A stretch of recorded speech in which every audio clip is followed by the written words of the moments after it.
Hello everyone, I am Kusum. Welcome to ocean of numbers.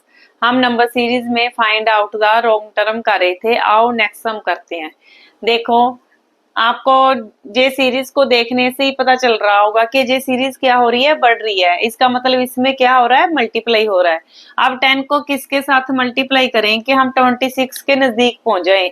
यदि हम 10 को 3 के साथ मल्टीप्लाई करते हैं तो हमारा कितना आ रहा है, 30।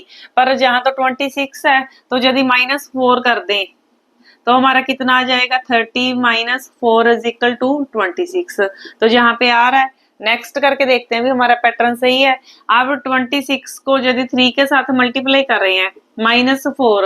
अब 26 को 3 के साथ मल्टीप्लाई करो तो कितना होता है, 78। 78 - 4 इज इक्वल टू 74।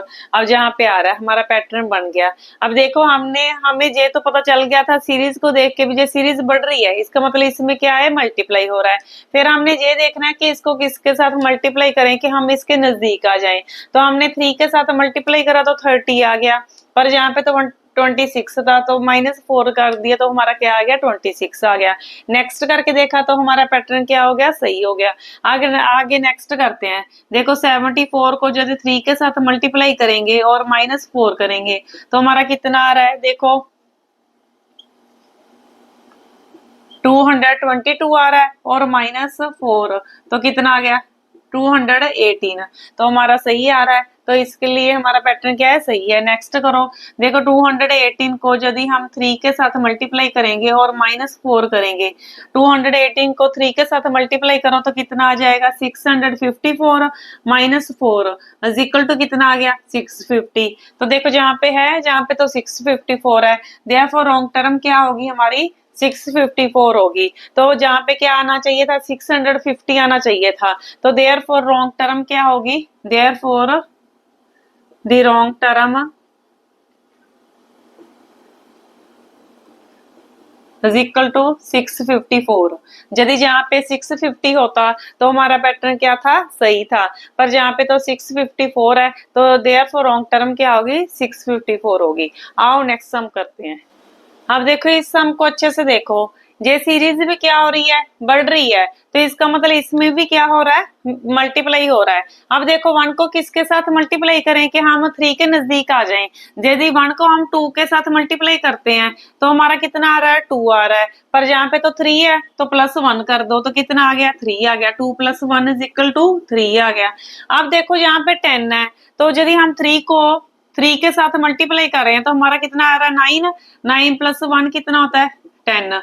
देखो, 3 3 जा 9 + 1 10, जहाँ पे 10 आ रहा है। आगे नेक्स्ट देखो, 21 आ रहा है। इसका मतलब 10 को हम किसके साथ मल्टीप्लाई करें, यदि हम 2 के साथ मल्टीप्लाई करेंगे तो 20 आ गया। 20 + 1 कितना हो गया, 21। देखो, जहाँ पे आ रहा है। अब 21 को किसके साथ मल्टीप्लाई करें कि 64 के नजदीक आ जाएं। यदि 21 को हम 3 के साथ मल्टीप्लाई करेंगे तो हमारा कितना आ जाएगा, 63। 63 + 1 64। देखो, आ गया जहाँ पे 64। अब हमारा पैटर्न बन गया। देखो, यदि एक बार डिजिट को हम 2 के साथ मल्टीप्लाई कर रहे हैं और +1 कर रहे हैं तो आंसर आ रहा है। फिर जब जो आंसर आ गया उसको 3 के साथ मल्टीप्लाई करेंगे और +1 करेंगे तो फिर आंसर आ जाएगा। यानी कि एक बार हमने 2 के साथ मल्टीप्लाई करना है और फिर +1 करना है, फिर 3 के साथ मल्टीप्लाई करना है, फिर +1 करना है। देखो, एक बार 2 के साथ मल्टीप्लाई हो रहा है, +1 हो रहा है, फिर 3 के साथ मल्टीप्लाई हो रहा है, +1 हो रहा है। तो देखो, हमारा पैटर्न बन गया। आगे नेक्स्ट 64 को अब किसके साथ मल्टीप्लाई करेंगे, यदि 64 को हम 2 के साथ मल्टीप्लाई करेंगे, +1 करेंगे तो हमारा कितना आ जाएगा, देखो 128 + 1 इज इक्वल टू 129। तो जहाँ पे आ रहा है। आगे नेक्स्ट देखो, 129 को अब हम किससे मल्टीप्लाई करेंगे, 3 से +1 करेंगे। अब 129 को 3 के साथ मल्टीप्लाई करो, कितना हो गया, देखो 387 + 1 इज इक्वल टू कितना आ गया, 388। देखो, 129 को यदि 3 के साथ मल्टीप्लाई करेंगे तो हमारा कितना आ जाएगा, 387 + 1 कितना होगा, 388। पर यहाँ पे तो क्या आ रहा है, 356। देयरफॉर रॉन्ग टर्म क्या होगी, रॉन्ग टर्म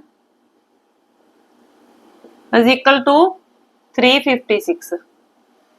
देखो, आपने देख पहले पैटर्न बनाना है, जिस टर्म पे पैटर्न नहीं लग रहा वो हमारा क्या है, रॉन्ग टर्म है। आओ नेक्स्ट सम करते हैं। अब देखो इस सम को देखो, ये सम भी क्या हो रहा है, ये सीरीज भी क्या हो रही है, बढ़ रही है। अब इसमें भी क्या होगा, मल्टीप्लाई होगा। अब 3 को किसके साथ मल्टीप्लाई करेंगे, हम इसके 4 के नजदीक आ जाएं। यदि हम 3 को 1 के साथ मल्टीप्लाई कर रहे हैं तो हमारा 3 आ रहा है, पर जहाँ पे तो 4 है, प्लस 1 कर दिया तो हमारा कितना आ गया, 4 आ गया। 3 प्लस 1 क्या हो गया, 4। अब देखो 4 को किसके साथ मल्टीप्लाई करें कि हम 10 के नजदीक आ जाएं। यदि 4 को हम 2 के साथ मल्टीप्लाई कर रहे हैं, 4 2 जा 8 प्लस, अब कितने प्लस करने पड़ेंगे, 10 के लिए हमें 2 प्लस करने पड़ेंगे। देखो 8 प्लस 2 कितने हो गए, 10 हो गए। तो हमारा आंसर आ गया। आगे नेक्स्ट करके देखते हैं। यदि अब 10 को किसके साथ मल्टीप्लाई करें कि हम इसके नजदीक आ जाएं। अब देखो 10 को 3 के साथ मल्टीप्लाई करा तो कितना आ गया, 30। अब देखो जहाँ पे 1 प्लस हुआ 2 प्लस हुआ है, तो इसका मतलब इसमें भी क्या प्लस होगा, 3 प्लस होगा। तो जहाँ पे हमारा कितना आ गया, 33 आ गया। देखो हमारा पैटर्न बन गया। देखो पहले जिस के साथ मल्टीप्लाई हो रहा है वो ही नंबर प्लस हो रहा है। 1 के साथ मल्टीप्लाई हो रहा है तो 1 प्लस हो गया, 2 के साथ मल्टीप्लाई हो रहा है तो 2 प्लस हो गया, 3 के साथ मल्टीप्लाई हो रहा है तो 3 प्लस हो गया। अब जहाँ पे क्या है, 32 है, तो आंसर क्या आना चाहिए हमारा, 33। देयरफॉर रॉन्ग टर्म क्या होगी, 32। अब नेक्स्ट करके देखते हैं भी हमारा पैटर्न सही है। अब यदि 33 को हम 4 के साथ मल्टीप्लाई करेंगे तो प्लस 4 होगा। तो देखो 33 को 4 के साथ मल्टीप्लाई करा तो हमारा कितना आ गया, 132 प्लस 4 इक्वल टू कितना आ गया, 136। तो हमारा जहाँ पे आ रहा है 136 आ रहा है, तो इसलिए हमारा पैटर्न क्या है, सही है। तो देयरफॉर रॉन्ग टर्म क्या होगी, रॉन्ग टर्म इक्वल टू कितनी होगी, 32। यदि जहाँ पे हमारा 33 होता तो हमारा पैटर्न क्या था, सही था। आओ नेक्स्ट सम करते हैं। आप देखो इस सम को देखो, ये सम देखो हम आगे से तो क्या हो रहा है, इंक्रीज हो रहा है, पर लास्ट की डिजिट देखो ये जहाँ पे डिक्रीज हो रही है। इसका मतलब इसमें दो पैटर्न लग रहे हैं। देखो यदि पहले आगे से बढ़ रहा है तो ये मल्टीप्लाई हो रहा है, और इसमें देखो लास्ट में जब डिक्रीज हो रहा है इसका मतलब इसमें मल्टीप्लाई होने के साथ क्या हो रहा है, माइनस भी हो रहा है। आओ देखो हम पैटर्न बना के देखते हैं। देखो यदि हम 2 को किसके साथ मल्टीप्लाई करेंगे, हमारा 6 के नजदीक आ जाए। यदि हम 2 को 6 के साथ मल्टीप्लाई करते हैं तो हमारा 12 आ रहा है। 12 पर जहाँ पे तो 6 है तो -6 कर दिया तो हमारा कितना आ गया, 6 आ गया। 12 - 6 कितना होता है, 6। आगे नेक्स्ट करके देखते हैं। यदि 6 को 5 के साथ मल्टीप्लाई करेंगे तो हमारा कितना आ रहा है, 30 आ रहा है। 30 - 5 कितना आ गया, 25। आगे नेक्स्ट करके देखो, 25 को यदि हम 4 के साथ मल्टीप्लाई करते हैं तो हमारा कितना आ गया, 100 आ गया। पर जहाँ पे तो 96 है, -4 करा तो हमारा कितना आ गया, 96 आ गया।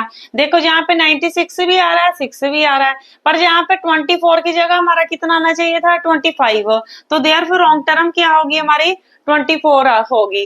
क्या हमें पैटर्न समझ आ गया। देखो जिस डिजिट के साथ मल्टीप्लाई हो रहा है वही डिजिट माइनस होगी। नेक्स्ट करके देखो आप, यदि आप 96 को आप 3 के साथ मल्टीप्लाई करोगे और -3 करोगे तो हमारा कितना आएगा, 96 को 3 के साथ मल्टीप्लाई करो तो हमारा कितना आ गया, 288। -3 करा तो कितना आ गया, 285। देखो जहाँ पे आ रहा है, इसलिए हमारा पैटर्न क्या है, सही है। तो हमारी रॉन्ग टर्म क्या होगी, 24 होगी। Therefore wrong term is equal to 24। आपने सीरीज को अच्छे से देखना है। हमें सीरीज को देखते ही पता चल गया भी ये बढ़ भी रही है और लास्ट में देखो डिक्रीज भी हो रही है। इसमें दो पैटर्न लग रहे हैं, भी मल्टीप्लाई होने के साथ माइनस भी होएगी, तो इसलिए हमने मल्टीप्लाई करा और माइनस करके देखा तो हमारा पैटर्न सही लग गया। तो ये हमारा क्या है, पैटर्न सही है। आओ नेक्स्ट सम करते हैं। अब देखो इस सम को देखो, ये सीरीज क्या हो रही है, डिक्रीज हो रही है। देखो इसको देखने से पता चल रहा है ये सीरीज में क्या हो रहा है, डिवाइड हो रहा है। देखो लास्ट वाली टर्म देखो, 11 के बाद 4 आ रहा है। यदि हम 11 से हम 3 माइनस करें तो हमारा कितना आ गया, 8 आ गया। अब 8 को यदि 2 से डिवाइड करते हैं तो हमारा 4 आ जाएगा। अब देखो 25 है, 25 से यदि हम 3 माइनस करते हैं तो हमारा कितना आ रहा है, 22 आ रहा है। अब 22 को यदि हम 2 से डिवाइड करेंगे तो हमारा कितना आ जाएगा, 11 आ जाएगा। देखो हमें छोटे डिजिट को देख के पता चल गया भी हमारा पैटर्न क्या लग रहा है। देखो डिजिट में से 3 माइनस करना और उसको 2 से डिवाइड करना है। आगे वाली टर्म पे अप्लाई करके देखते हैं हम। देखो 445 में से यदि हम 3 माइनस करें और 2 से डिवाइड करें, हमारा आंसर आ रहा है। देखो अब 445 में से 3 माइनस करा तो हमारा कितना आ गया, 442/2 और इज इक्वल टू कितना आ गया, 221 आ गया। तो जहां पे आ रहा है इसलिए हमारा पैटर्न क्या है, सही है। अब नेक्स्ट करके देखते हैं।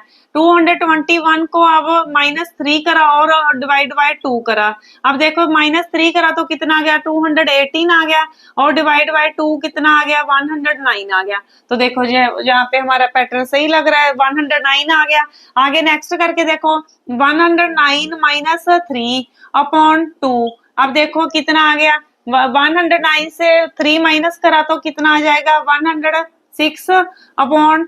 तो कितना आ गया, 53 आ गया। तो जहां पे पर क्या आ रहा है, 46 आ रहा है। तो जो हमारा आंसर क्या आना चाहिए था, 53 आना चाहिए था। तो देयरफॉर रॉन्ग टर्म क्या होगी,